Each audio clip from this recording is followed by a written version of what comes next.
सदगुरु प्यारी सात संगत जी, आप सभी को प्रेम भरी राधा स्वामी जी। सात संगत जी, आज जो हम आपको साखी सुनाने जा रहे हैं, यहाँ साखी बहुत सुंदर साखी है जी। यहाँ साखी एक ऐसे सत्संगी भाई की है जो कि हर रविवार को नित्य नेम से सत्संग व सेवा में जाते थे। सत्संग भी सुनते और सेवा भी करते।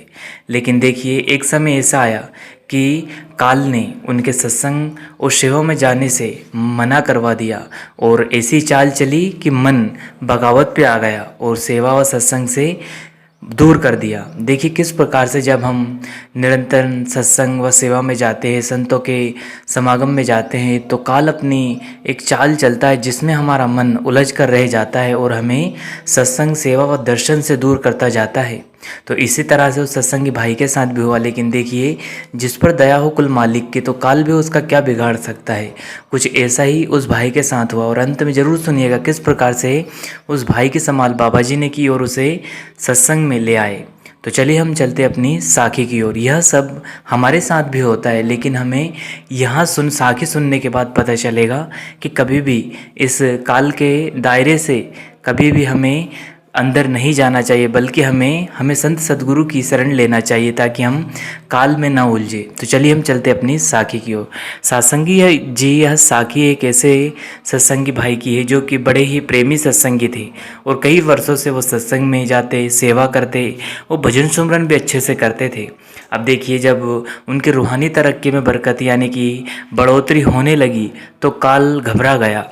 काल ने सोचा कि यह तो बहुत ही अच्छे से कमाई करने लगा है और यह हमारे जो राज्य है इससे दूर होता चला जा रहा है। यानी कि अब काल का जो साम्राज्य था, यानी कि काल की जो ताकत थी, उस तक नहीं पहुंच पा रही थी। तो इसलिए उन्होंने उस सत्संगी भाई के मन को भटकाना चाहा और उसके मन में यह ख्याल डाल दिया कि सत्संग में जाने से क्या होता है, सेवा करने से क्या होता है, इतने समय से सेवा और सत्संग कर रहा है, इससे मिला क्या। हर बार ही तुझे किसी न किसी प्रकार का दुख, समस्या, मुसीबत आती जाती है। अगर इतने ही सच्चे संत सदगुरु होते और इतने अच्छे इसका प्रभाव रहता है सेवा व सत्संग का, तो तुझ पर मुसीबतें क्यों आती है, क्यों परेशानी आती है, क्यों दुख आते हैं। इसका मतलब ये है कि यह सब झूठे हैं। तो देखिए, कोई सी बात है, अगर बार बार उसके मन में यही विचार डालने लग जाए तो व्यक्ति एक न एक दिन उस पर विश्वास करने लग जाता है।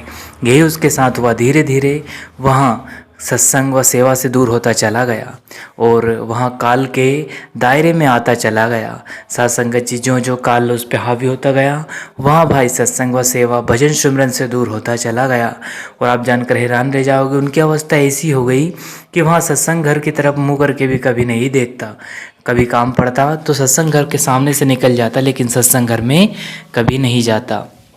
देखिए, समय बड़ा बलवान होता है और हमारे कुल मालिक ऐसे हैं, अगर एक बार हाथ पकड़ लिया तो कभी छोड़ते नहीं हैं। एक समय आया कि वहाँ भाई बहुत ही मुसीबत व परेशानी में आ गया और इतना मुश्किलात में आ गया कि उसका सहारा कोई नहीं दे रहा था। उसके परिवार वालों ने साथ छोड़ दिया, घर वालों ने साथ छोड़ दिया और तो और समाज, रिश्तेदारों ने भी साथ छोड़ दिया। लेकिन जब वह घोर मुसीबत में आया तो उसे उस समय एक बात याद आई कि एक बार मैं अपने प्यारे संत सदगुरु प्यारे बाबा जी को तो याद करके देखूं। अब वहाँ भाई रोते हुए भजन सुमरन करने बैठ गया। साथ संगत जी, आप जी जानकर हैरान रह जाओगे, एक बुजुर्ग कुछ समय के बाद उसके पास आते हैं और कहते हैं, भाई क्या हो गया, तू क्यों परेशान है, क्यों रो रहा है, तुझे समस्या क्या है। तू याद कर उस पिता को जो सारी कायनात का मालिक है, तू उसकी संतान है, तू घबरा मत, तेरा कुछ भी नहीं होगा, सब कुछ अच्छा होगा। सत्संगत जी, यह सुनकर वह भाई रोने लगा और कहने लगा कि मैं ना जाने कितने दिनों से भजन सुमरन पे बैठा नहीं, सेवा सत्संग में गया नहीं, उसके बाद भी आप कौन है जो मुझे यह समझाने आए हैं।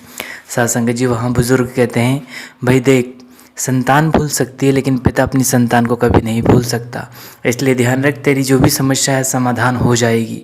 तू हर रविवार को सुमरन भजन में बैठ और समय से सत्संग घर पहुँच, सत्संग सुन, सेवा कर। धीरे धीरे आपकी यहाँ समस्या भी समाप्त होती चली जाएगी।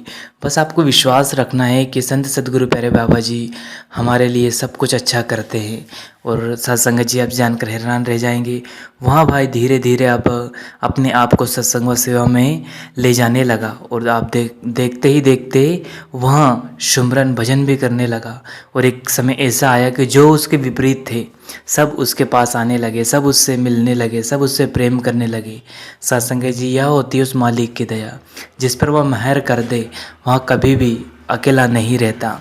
और देखिए दुनिया ने साथ छोड़ दिया लेकिन वह कुल मालिक कभी हमारा साथ नहीं छोड़ता। इसलिए हमें चाहिए कि हमारे प्यारे संत सदगुरु प्यारे बाबा जी पर पूर्ण विश्वास रखें और नित्य नेम से अमृत वेले उठकर भजन सुमरन जरूर करें जी। वहाँ हमारा हाथ कभी नहीं छोड़ता, हमें उसे भूल जाते हैं जी। अंत में आप सभी को प्रेम भरी राधा स्वामी जी। हम अपनी वाणी को विराम देते हैं, फिर मिलते हैं किसी और वीडियो में। तब तक आप जी अपना और अपनों का ध्यान रखें। अगर वीडियो पसंद आए तो लाइक कीजिए, शेयर कीजिए, चैनल को सब्सक्राइब करके बेल आइकन को प्रेस कर लीजिए, जिससे कि आपको ऐसे वीडियो मिल सके जी। धन्यवाद।